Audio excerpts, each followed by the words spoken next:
দলীয় মনোনয়ন ঘোষণার পর থেকে নিজ নিজ এলাকায় গণসংযোগে নেমেছেন বিএনপির প্রার্থীরা। প্রার্থী আর কর্মী সমর্থকদের উচ্ছ্বাসে সরগরম সারা দেশ।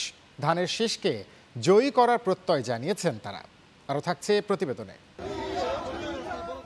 ফেনীর পরশুরাম, ফুলগাজী ও ছাগলনাইয়া উপজেলায় চলছে উৎসবের আমেজ।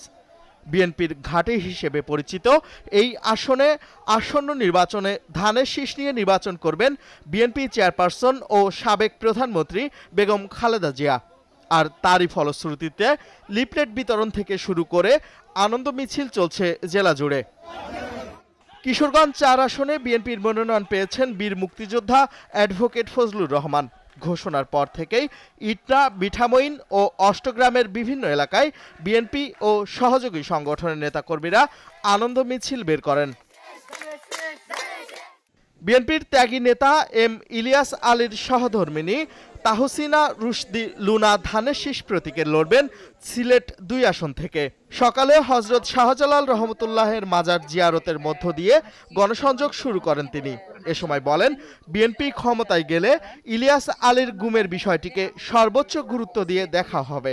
অবশ্যই এই গুমের বিষয়গুলোকে সর্বাধিক গুরুত্ব দিয়ে অপরাধের তদন্ত এবং তদন্তের মধ্যে দোষী ব্যক্তিদের উপযুক্ত শাস্তির ব্যবস্থা করবেন।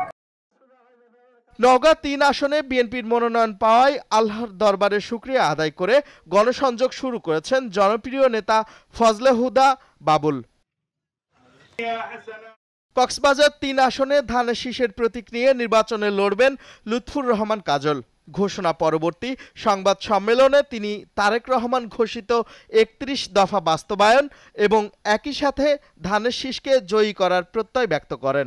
আমাদের অ্যাক্টিং চেয়ারম্যান তারেক রহমানের নির্দেশে আমরা জনমত গঠন করতেছি এবং এটা আমাদের অবশ্যই করতে হবে। ৫ বছরের মধ্যে যতটুকু পারা যায় আমরা ৩১ দফা বাস্তবায়নের জন্য চেষ্টা করব। সোমবার ২৩৭ আসনে দলীয় প্রার্থিতা ঘোষণা করেন বিএনপি মহাসচিব মির্জা ফখরুল ইসলাম আলমগীর।